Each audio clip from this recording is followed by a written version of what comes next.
Muito bem, no Tribuna do Povo, tira da tela, eu quero falar agora com um representante de Santa Catarina em Brasília. Quero falar agora com um deputado federal catarinense que é aqui da nossa região, inclusive o escritório dele aqui em Blumenau. O deputado federal Gilson Marques, boa tarde. Ô, querido Alexandre, obrigado. Prazer. Obrigado pela participação. Também o senhor, quando era mais novo, ia pequenininho, pulava lá no rio e tal, aproveitava. Nossa. Não tinha nada de celular, nada? Nada. Pulava, tinha até gente que morria. Lá em Pomerode tem o salto. E aí eu me lembro que a gente era tão doido e na semana anterior tinha morrido uma pessoa. E aí eu escutei dois amigos conversando, não, morreu. O outro falou, meu, que burro. Hoje em dia a mãe não deixa nem tomar banho de chuva. É verdade. Não pode. Quanto mais se arriscar e tal. Eu tomava banho de alagoa. Coisa boa, faz né? parte. Nutella, pescar um peixinho e tal. Muito bem, vamos falar com relação a Brasília. Deputado Gilson Marques, eu quero falar com o senhor sobre as atividades que representam Santa Catarina. Como é que está esse bloco, o Fórum Parlamentar Catarinense? Quais são as prioridades? Que o senhor recentemente aí terminou o ano legislativo, que era dia 31, a gente sabe disso, mas hoje é dia 24, véspera de Natal, até para dar satisfação para o patrão que, na verdade, está aí, é o nosso povo que paga o salário dos deputados, dos parlamentares. O que tem de prioridade para melhorar a vida dos catarinenses, deputado? Na verdade, você falou da bancada catarinense, tem uma novidade. Se tudo caminhar com a decisão do STF, o justo deve aumentar de 16 para 20 parlamentares, porque o censo se alterou. Sim. E esses 16 em Santa Catarina é diferente da maioria dos estados, porque nós tivemos aí uma grande aprovação e votação de deputados do PL, nós temos 6 do PL, e a pessoa lá de Florianópolis vota na Carol, que é de Chapecó. Nada a ver. Alguém que é de Nunes Cerqueira, que quer votar num libertário, vota em mim, que sou o único candidato. Isso fez com que, por exemplo, o sul do Brasil, o sul de Santa Catarina, tivesse eleito 5 federais, que são de Criciúma. A capital do estado não elegeu nenhum deputado federal. Florianópolis não tem nenhum. Não tem nenhum. A grande Florianópolis tem? Não tem nenhum deputado. Não tem Palhoça, não tem Peguaçu, não tem nada? Não tem. Era a Ângela Min do PP, o PP não fez cadeira. Então, assim, o formato, ele é bastante diferente e curioso. Apesar de eu não concordar com um e outro, e com algumas ideias dele, posicionamento e tal, mas uma coisa tem que admitir, a bancada, ela se esforça ao máximo quando o assunto é Santa Catarina, porque não tem como ter discordância que todo mundo quer o bem de Santa Catarina. Às vezes, o meio para que isso se conquiste é diferente. Então, por exemplo, a briga geralmente é por recurso. Eu defendo de que o recurso não deveria jamais sair de Blumenau. É pago aqui pelo trabalhador, a maioria pobre, vai para Brasília, alguém tem que ir lá pagar passagem aérea, mendigar um pouquinho de voto, na maioria das vezes chantageando votos futuros, né, Alexandre? E aí o que acontece? Nas emendas de bancada, pulveriza, cada um acaba mandando para sua cidade e felizmente, aliás, infelizmente, se eu quisesse, qualquer um mandasse, podia mandar todas as emendas para o seu próprio município, para o seu próprio bairro. E aí deixa desassistida, às vezes, quem mais precisa. Então, essa divisão, ela é ruim. Na bancada, a gente tem conseguido mandar bastante recurso para a saúde, para a infraestrutura. Então, nessa parte, até está andando, eu diria até melhor nessa legislatura, nesse ponto, do que a anterior. Deixa eu lhe falar, o senhor falou umas coisas aí que eu estou só aqui, né? Está falando e aqui estou pensando. O senhor falou da história da verba com relação ao imposto que aqui sai, vai para Brasília, e o senhor foi feliz, de vez em quando eu falo isso aqui. A gente manda para o governo federal, Santa Catarina arrecada muito. Eu não me recordo o valor que foi arrecadado. 70 bilhões, Alexandre. 70 bilhões? Isso em 2023? Isso. Mas em média é isso aí. Isso. Aí volta quanto? Menos de 20%.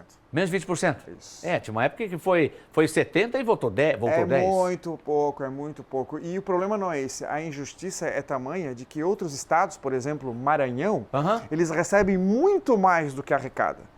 E aí fica uma falta de incentivo para os dois estados. Porque aqui o Santa Catarina, não importa o quanto você se esforce, trabalhe e gere arrecadação, o recurso não fica. Porque aqui a indústria é forte, né? E lá no Maranhão não precisa porque o recurso vem de qualquer jeito. Então os incentivos para os dois estados são ruins e não funcionam. E é desigual. Muito desigual. Então eu estou perguntando para o senhor o seguinte, vai lá, arrecada um monte aqui, 70 bilhões de reais arrecadado, volta 20%, só está dizendo, olha lá ainda, tal. E aí as prioridades, aí tem que ir até Brasília para pedir, pelo amor de Deus, para voltar o Baquirela. A gente está com uma situação aqui em Blumenau que ainda não foi resolvida na enchente de novembro do ano passado, que a rua Arnold Hemer acabou cedendo parte da rua e até hoje não foi reconstruída porque a Defesa Civil, porque o dinheiro não sei de onde, porque não sei o quê. Quer dizer, é uma vergonha. Aí claro que o cidadão fica triste com o governo federal, fica triste, cobra do deputado. Que acontece, Santa Catarina, o Sul, eles têm pouca força porque a representatividade, nosso sistema democrático, ele não é a democracia de verdade, porque ele não representa a população. Então pensa só, Amapá, Acre, Roraima, eles têm uma população parecida com Joinville, 800 mil habitantes, Joinville tem 600 e pouco. Acontece que esses estados, eles têm 3 senadores, cada um, e no mínimo 8 deputados. Óbvio que isso é muito pouco em relação à população de Joinville. Então, em cada votação que tiver lá no Congresso, todo o Congresso que representa Norte e Nordeste, que tem um número muito maior de congressistas em relação à população, vão sempre votar para que os recursos fiquem para lá. Então a gente já entra no jogo de xadrez sem o bispo, sem a torre, sem o cavalo. Esse que é o grande desafio. E aí o argumento é sempre emocional. Mas vocês já são ricos.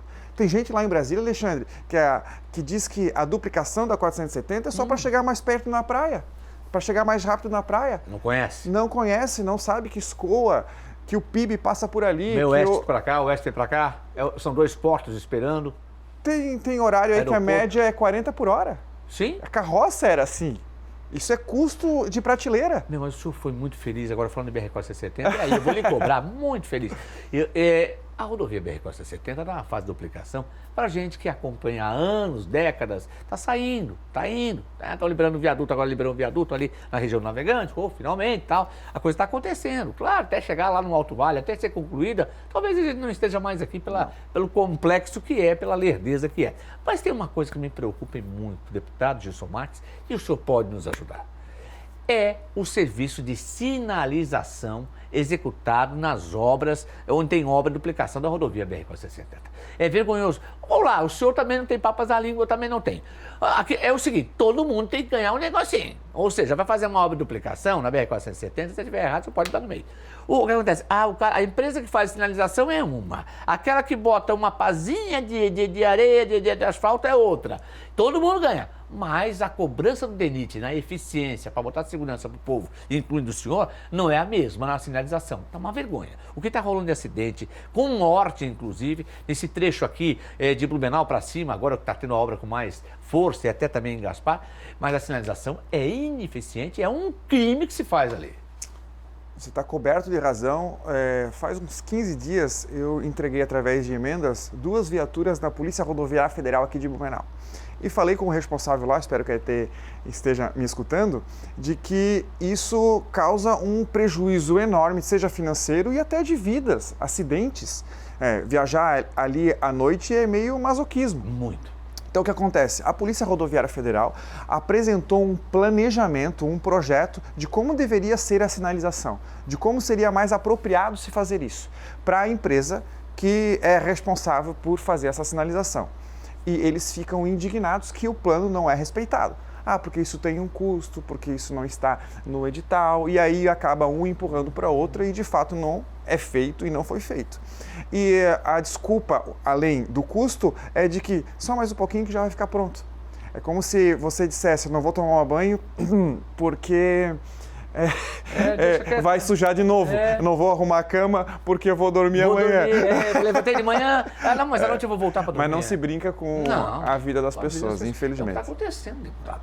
E a gente tem que se manifestar, né? Nós tivemos, inclusive, se eu não me engano, era uma van que veio de Pomerode e iria para Pissarras executar uma obra eleitoral. E aí, num dia, ali perto da Dudalina, passou Dudalina e no sentido eleitoral. Passou ali, num dia estava liberada a rodovia para ir.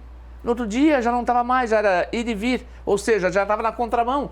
E aí de um acidente que morreram pessoas naquele local. A gente está falando de vidas. A falta de eficiência, de respeito às vidas é uma coisa enorme. Isso, como deputado, nossa voz ativa também lá em Brasília, tem que fazer acontecer e cobrar mais pessoal, porque principalmente se o senhor passar por aí também, à noite, com chuva, não enxerga nada, né? Essa é a realidade. Vou falar do Código Penal agora.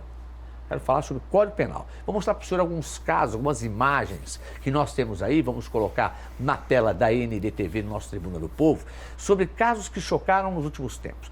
Nós tivemos recentemente o julgamento do caso Isabelle. Isabelle é uma menina de 3 anos de idade, frágil. Ela foi morta em março desse ano, Isabelle de Freitas, essa menininha aqui. Ela foi morta pelo padrasto e pela mãe. A mãe, uma mulher jovem, mas totalmente fora. E ele também, o padrasto, totalmente fora da casinha. Eles mataram a criança, eles vinham torturando essa menina de apenas 3 anos. O senhor olha para a foto dela e vê que é uma menina que tem, ela é assim mesmo, fisicamente falando, parece ter 1 ano e meio. A menina passava fome, deputado, a menina era maltratada e depois de matá-la ainda botaram numa mala e carregaram o corpinho para o outro lado da rodovia BR-470. Esses 2 monstros, o senhor é pai, sabe o que é que eu estou falando, esses 2 monstros aqui que tiraram a vida da Isabelle, eles foram condenados a 36 anos dela e ele, como já era reincidente por tráfico de drogas, ele foi condenado a 41 anos. Deputado, esse é um caso. Nós tivemos outro caso da menina de Timbó, em que o padrasto e a mãe também. O padrasto abusava, essa é a Luna, né? É a Luna de Timbó. Ela tinha 11 anos de idade. Deputado, ela ia para a escola em pleno verão, calor, dá vontade de chorar. Ela ia com um casaquinho, sabe por quê, deputado? Porque ela era espancada em casa, torturada pelo padrasto e a conivência da mãe. Essa menina chegou no hospital Oase, e aqui é o padrasto, olha o tamanho dele, aqui já parece que é grandão. E ela também, essa é a mãe, biológica, só que gerou. Deputado, essa menina chegou no pronto atendimento do hospital Oase, em Timbó, a médica olhou, ela tinha sido violada sexualmente, estava morta. Ela fez o exame, tentou atender, tentou mudar o quadro, mas não foi possível. E nós tivemos o caso também do CI de Blumenau, que aquele maluco entrou lá e matou 4 crianças e era para ser mais, com a machadinha na mão. Eu fiz toda essa explanação, eu sei que é acentuado, é ruim, no dia 24 de dezembro, para dizer sim. E eu tenho falado seguidamente disso. Vamos mudar esse Código Penal? Como é que está essa discussão na Câmara dos Deputados? Vamos lá, eu vou dividir em partes, Alexandre. Vamos. O que você fala, apesar de ser óbvio, evidente e eu concordar, por incrível que pareça, isso não é unânime dentro do Congresso, dentro do governo, e as pessoas elegem representantes que não concordam comigo e com você. Vou dar um exemplo. O fim da saída temporária, saidinha, para visitar o Natal, enfim. A Câmara aprovou o fim da saidinha, não foi unânime, foi guerra, briga, foi para o Senado, aprovou, foi para o presidente da República, o presidente da República vetou o que o Congresso aprovou. O ministro da Justiça, o Lewandowski, foi a público justificar por que ele era contra a saída temporária. Então, o que eu quero dizer é que não é simples. Hoje, nós temos uma tendência muito forte por alguns, inclusive do governo, para dizer que o bandido, o corrupto, o assassino, o vagabundo é uma vítima da sociedade. Que pegar o teu celular, que isso é roubo, é furto, ele está fazendo isso não porque ele é mau, mas porque a vida levou ele assim. Uma discussão que eu me lembro, Alexandre, uma lei proposta por essas pessoas para obrigar que os presos ficassem a tal distância mínima da família. Sim. Só que isso dependeria de uma reformulação enorme dos presídios. Né? Ia ter que ter quantos presídios lá no Rio de Janeiro? Nossa. E aí eu disse o seguinte... Para mim, pouco importa se o vagabundo vai ficar 5.000 quilômetros de distância. O pior é a vítima que morreu e vai ficar distante o resto da vida da família. Verdade. Então, existe um pensamento dessa forma. Então, não é simples aprovar. Apesar disso, nós aprovamos algumas coisas boas, não dá para negar. Por exemplo, a própria saída temporária, aumento de pena, antes era 30 anos, agora é 40 anos. Sim. Então, devagarzinho a gente tem conseguido.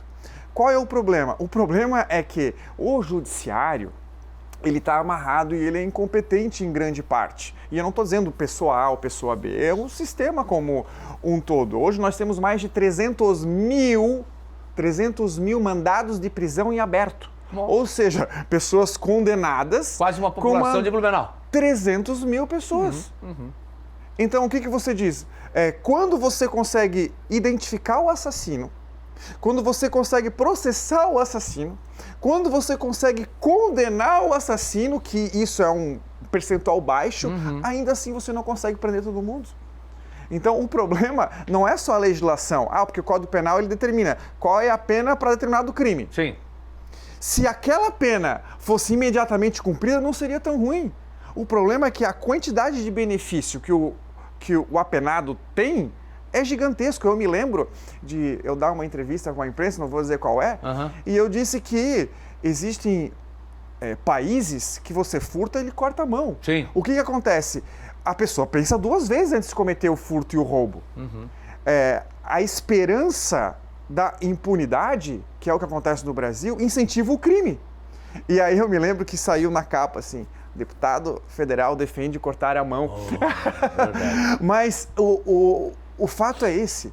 Eu, Gilson Marques, por mim, poderia matar alguém que estuprou. Poderia criarmos a pena de morte. Entendeu? Nesse caso, o cara confessou que... O Brasil está preparado para isso. Não está. Confessou o crime. Confessou o crime. Está mais do que provado. Por que mantê-los, você que está nos assistindo, você, com fruto do teu trabalho, essa pessoa? Porque é isso? Ele custa mais do que o salário mínimo de alguém que trabalha? É que o Brasil tem dificuldades. Se eu falar das dificuldades do Poder Judiciário, quantas pessoas ficam presas de forma inocente anos mais tarde se descobre que não tinha nada a ver com a história, porque ela era semelhante a fulano que não sei o quê. Então, o que eu penso num caso como esse que é, desculpa o termo, né? Mas não tem como, tá lá digital, não tem. Como esse caso aqui da menina Isabel de Freitas, é deixar na cadeia pro resto da vida. Porque a gente não tem onde tirar a vida da pessoa, como eles também não têm. Existem retrocessos nesse ponto. Por exemplo, foi criado com o tempo uma coisa que se chama audiência de custódia. Então, a pessoa é pega em flagrante. No final de semana, tem que deslocar o juiz, um promotor, um defensor público, uma viatura que provavelmente vai com 2 policiais. Aí você desatende um outro crime em um outro local para saber se o bonitão do criminoso não foi maltratado. Mas, deputado... Aí o que acontece?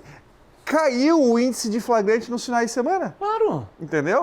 Então, são retrocessos que, infelizmente, ele existe com uma cultura de pensamento equivocada. Não, essa da audiência de custódia é uma vergonha. Isso é vexatório, porque o bandido passa a ser mocinho e o policial, o homem da lei, passa a ser bandido. Essa é a realidade. O mocinho passa a ser bandido. Porque teve um assalto, se eu não me engano, em Timbó, que o cara foi preso no Planalto Norte catarinense, ele voltou, ela tá lá. Foi eu, não, foi... Aí o juiz tem que perguntar, o senhor foi bem tratado? Pro bandido. O policial lhe falou alguma coisa, o senhor foi bem tratado, ele respeitou. Não, ele me chamou de... não, abre uma sindicância contra o policial. O senhor quer abrir queixa? Eu quero. Que absurdo! Bandido é bandido. Outra coisa, a gente tem que mudar isso aí. Tá? Isso aí, essa audiência de custódia é uma... Eu sou relator de um projeto na comissão que pelo menos permitiria que essa audiência fosse sempre, ou quando o juiz quisesse, de forma eletrônica. Faz online pelo menos, né? Agiliza. Mesmo assim, tem uma resistência enorme. Porque dificulta a ampla defesa e tal. E o foco, ele é problema.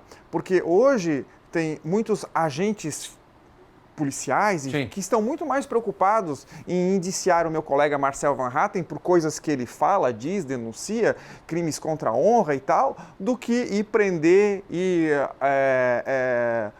investigar tráfico de drogas ou coisas muito mais graves. Infelizmente, existe um foco maior, um deslocamento de recurso público e de pessoas para crimes que são de menos relevância a depender da vítima. Deputado Gilson Marques, apareça mais. O senhor nas suas redes sociais, o senhor não coloca muita prestação de serviço, de contas, lá tal, na verdade. O senhor diz que eu sou um cara mais discreto, prefiro trabalhar lá. O senhor vive em Blumenau ou em Timor? Querido Alexandre, essa pergunta é tão difícil, eu sou nômade.